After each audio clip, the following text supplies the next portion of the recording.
दोस्तों, कलाम arts classes की YouTube channel में आप सभी का स्वागत है। तो बच्चों, मैं जो हिंदी का 10-10 महत्वपूर्ण क्वेश्चन का जो सीरीज निकाल रहा था, उसका ये दूसरा सीरीज है। पहला सीरीज में आपको निकाला हूँ और पहला सीरीज में आप लोगों ने मुझे अपार प्रेम दिया, अच्छा मतलब समर्थन मिला, तो इसी से मैं प्रभावित होकर के मैं दूसरा पार्ट निकाल रहा हूँ। और यकीन मानिए, हिंदी को लेकर के जो फोबिया आपके दिमाग में हिंदी को लेकर के जो हुआ है, उसको मैं एकदम आसान बना दूंगा और आपको क्लास में पढ़ाने के दौरान मैं याद करूँगा, ठीक ना। तो चलिए, ठीक है, इसी के साथ हम लोग क्वेश्चन को प्रारंभ करेंगे।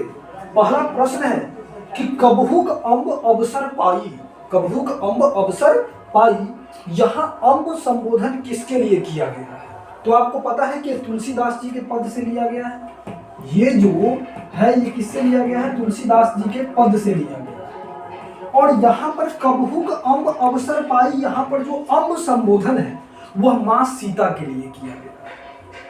आप ऐसे बता सकते हैं, कोई आदमी पूछे तो, कि कबहुक अम्ब अवसर पाई, यहाँ पर अम्ब संबोधन किसके लिए किया गया है? तो कबहुक अम्ब अवसर पाई, इसमें अम्ब संबोधन माँ सीता के लिए किया गया है।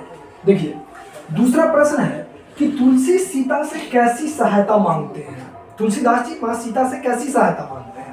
तो आप बता सकते हैं कि तुलसी सीता से ये सहायता मांगते हैं कि कबहुक अम्ब अवसर पाई, मोर यशुधि धाइबी कछु करुण कथा चलाई। यानी कि तुलसीदास जी माँ सीता को कहते हैं कि हे माँ, कभी अवसर पा करके भगवान श्री राम को मेरी याद दिलाना, कुछ करुण कथा चला करके, कुछ करुण कथा चला करके भगवान श्री राम को मेरी स्थिति के बारे में बताना। तो इस प्रश्न का उत्तर ये हो जाएगा कि तुलसी सीता से कैसी सहायता मांगते हैं? तो तुलसी सीता से ये सहायता मांगते हैं कि हे माँ, कभी अवसर पा करके भगवान श्री राम को मेरी याद दिलाना और कुछ करुण कथा चला करके प्रभु से मेरी स्थिति को बताना। देखिए, तीसरा प्रश्न है कि गैंग्रीन क्या है? ये रोज कहानी क्या है कि गैंग्रीन क्या है? तो आपको पता है गैंग्रीन एक खतरनाक मतलब क्या है? रोग है, यानी कि लाइलाज बीमारी है। और गैंग्रीन कैसे होता है? जब आपको पता है कि पहाड़ी क्षेत्रों में जब लोगों के पैर में कोई कांटा चुभ जाता है और जब उस कांटा को नहीं निकाला जाता है तो वह क्या हो जाता है? जख्म बन जाता है। वह जख्म बन जाता है और शरीर का वह अंग धीरे धीरे सड़ने लगता है। शरीर का वह अंग धीरे धीरे सड़ने लगता है। उसका एक ही इलाज होता है कि शरीर के उस अंगों को काट करके हटाना पड़ता है। तो इस रोग को क्या कहते हैं? गैंग्रीन कहते हैं। इसमें लोगों का जान तक चला जाता है। तो आप लिखिएगा कि गैंग्रीन क्या है? तो आप लिखिएगा कि गैंग्रीन एक खतरनाक रोग है, लाइलाज बीमारी है।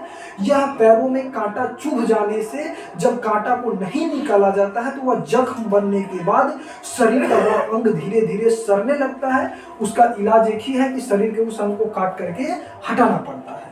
और इसमें क्या होता है? कई बार लोगों की जान भी चली जाती है। अगला प्रश्न है कि कवित्री स्वयं को असहाय और विवश क्यों कहती है? ध्यान दीजिए, पुत्र वियोग कविता से है और पुत्र वियोग कविता की जो कवित्री है वो सुभद्रा कुमारी चौहान है। और कवित्री स्वयं को असहाय और विवश क्यों कहती है? ध्यान दीजिए, कवित्री, तो आप लिखिएगा कि कवित्री स्वयं को असहाय या विवश इसीलिए कहती है क्योंकि कवित्री क्या है? कवित्री अपने पुत्र के असमय मृत्यु, यानी कि अचानक अपने पुत्र की मृत्यु को रोक नहीं सकी। कवित्री ने अपने पुत्र का ख्याल तो रखा, लेकिन कवित्री अपने पुत्र की असमय यानी कि जो आकस्मिक जो मृत्यु होता, पुत्र का जो उसका अचानक मृत्यु हुआ, तो कवित्री अपने पुत्र की मृत्यु को रोक नहीं सकी। इसीलिए कवित्री यहाँ पर अपने आप को असहाय और विवश कहती है। अगला प्रश्न है कि डायरी क्या है? डायरी, आपको पता है कि डायरी क्या है? तो आप लिखिएगा एग्जाम में कि डायरी क्या है। देखिए, डायरी को शुद्ध हिंदी में दैनंदिनी कहते हैं। दैनंदिनी मतलब दैनिक क्रियाकलाप। डायरी मलयज का है ना, डायरी जो पाठ जो है जो मलयज की है। और इसमें है कि डायरी क्या है? तो आप ऐसे लिख सकते हैं कि डायरी को हिंदी में दैनंदिनी भी कहते हैं।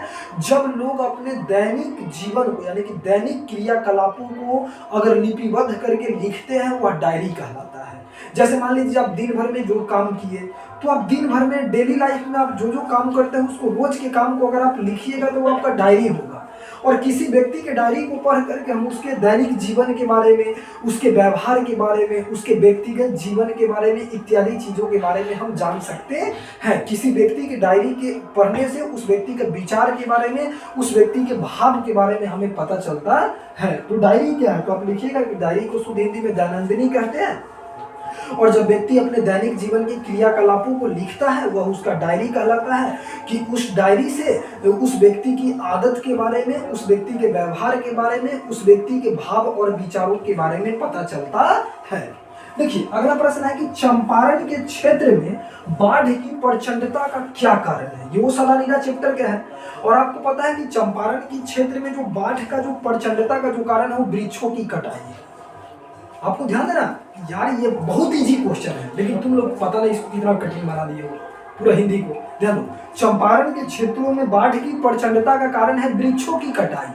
आपको पता है कि जो वृक्ष की जो जड़ें हैं वह मिट्टी को क्या करती है, बांध करके रखती है, मतलब मृदा अपरदन को रोकती है। लेकिन जब चंपारण के क्षेत्रों से वन समाप्त होने लगा, वृक्षों की कटाई होने लगी, तब बाढ़ क्या करने लगा, आने लगा। तो चंपारण के क्षेत्रों में बाढ़ की प्रचंडता का कारण है वहां पर वृक्षों की कटाई, यानी कि वृक्ष की जो जड़ें है वह मिट्टी को बांध करके रखती है। लेकिन अगर वहां की वृक्ष हटा दिया जाए तो बाढ़ से क्या होता है, वहां पे बाढ़ आने की संभावना ज्यादा होती है। अब अगला कि बुद्ध ने आनंद से क्या कहा था, ये अर्धनारीश्वर चैप्टर का मतलब प्रश्न है। तो आपको पता है कि बुद्ध ने आनंद से क्या कहा था। ये तो बहुत इजी क्वेश्चन है, ऐसे ही याद हो जाएगा, ऐसे ही याद हो जाएगा ये क्वेश्चन। बुद्ध ने आनंद से क्या कहा था, बुद्ध ने आनंद से ये कहा था, क्योंकि देखो मैं एक चीज बताता हूँ, ध्यान देना मेरी बात को। पहले गौतम बुद्ध अपने संघ में महिलाओं को शामिल नहीं कर रहे थे, गौतम बुद्ध अपने संघ में महिलाओं को शामिल नहीं कर रहे थे। लेकिन गौतम बुद्ध का जो प्रिय शिष्य था उसका नाम आनंद था। गौतम बुद्ध का प्रिय शिष्य कौन था, आनंद था। तो गौतम बुद्ध का प्रिय शिष्य आनंद था और आनंद ने एक बार भगवान बुद्ध से ये कहा कि आप अपने संघ में महिलाओं को शामिल कर लीजिए। तो गौतम बुद्ध आनंद को क्या बोले कि मैं तो अपने संघ में महिलाओं को शामिल कर लूंगा, लेकिन यह जो बौद्ध धर्म जो है, संघ जो है, जो पहले 5000 वर्ष चलता, यानी कि पहले 5000 वर्ष चलता, लेकिन महिलाओं को शामिल करने के बाद अब ये 500 वर्ष भी नहीं चलेगा, अब ये 500 वर्ष भी नहीं चलेगा। देखो कितना इजी क्वेश्चन है कि बुद्ध ने आनंद से क्या कहा।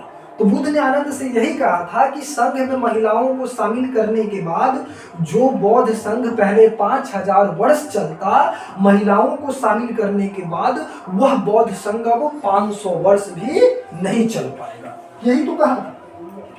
बताओ, देखो प्रातः काल का नभ कैसा था, ये उषा कविता से लिया गया है और उषा जो है जो प्रकृति वर्णन से संबंधित कविता है। प्रातः काल का नभ कैसा था, नभ मतलब होता आसमान। तो प्रातः काल का आसमान कैसा था, नभ कैसा था। तो तुमको पता है कि प्रातः काल का जो नभ था वह पूरा नीला शंख जैसा था। प्रातः काल का नभ यानी कि आसमान पूरा नीला शंख जैसा था। ऐसा लग रहा था जैसे राख से लिपा हुआ चौका हो, या किसी व्यक्ति ने किसी सिलवट पर यानी कि लाल खड़िया मल दिया, यानी कि आसमान ऐसा दिख रहा था। तो उत्तर में लिख सकते हो कि प्रातः काल का नभ नीला शंख जैसा लग रहा था, ऐसा लग रहा था जैसे राख से लिपा हुआ गीला चौका हो, या किसी व्यक्ति ने लाल खड़िया लेकर के उस पर क्या किया हो, मल दिया हो। इस हिसाब से प्रातः काल का नभ लग रहा था। कृष्ण खाते समय क्या करते हैं, ये कृष्ण के पद है, सूरदास जी का पद है और सूरदास जी वात्सल्य रस के सम्राट है। मैं बताया था कृष्ण खाते समय क्या करते हैं। तो तुमको पता है कि सूरदास जी के जब पद को तुम पढ़ोगे तो कृष्ण खाते समय क्या करते हैं। तो दिया गया ना कि कछुक खात कछु धरनी गिरावत, कछुक खात कछु धरनी गिरावत, यानी कि कृष्ण कुछ खाते हैं और कुछ क्या करते हैं, धरती पे गिराते हैं, है ना। लेत कर अपने मुख खाते, यानी कि अपने हाथ से भी खाते हैं, और नंद मुख नावत, और नंद बाबा के मुख में भी डालते हैं। तो ऐसे लिख सकते हो कि कृष्ण जो है जो खाते समय मिश्री को, दही को, मक्खन को सभी को मिला देते हैं और कुछ खाते हैं, कुछ धरती पे गिराते हैं और कुछ नंद बाबा के मुख में भी क्या करते हैं, डालते हैं। अब आगे है कि हरचरना कौन है, उसकी क्या पहचान है। तो हरचरना कौन है, उसकी क्या पहचान है। आप जानते हैं कि हरचरना कौन है, उसकी क्या पहचान है। तो ये तो अधिनायक कविता से है। ये हरचरना कौन है, उसकी क्या पहचान है, ये अधिनायक कविता का है। और अधिनायक कविता के कवि कौन है, रघुवीर सहाय है।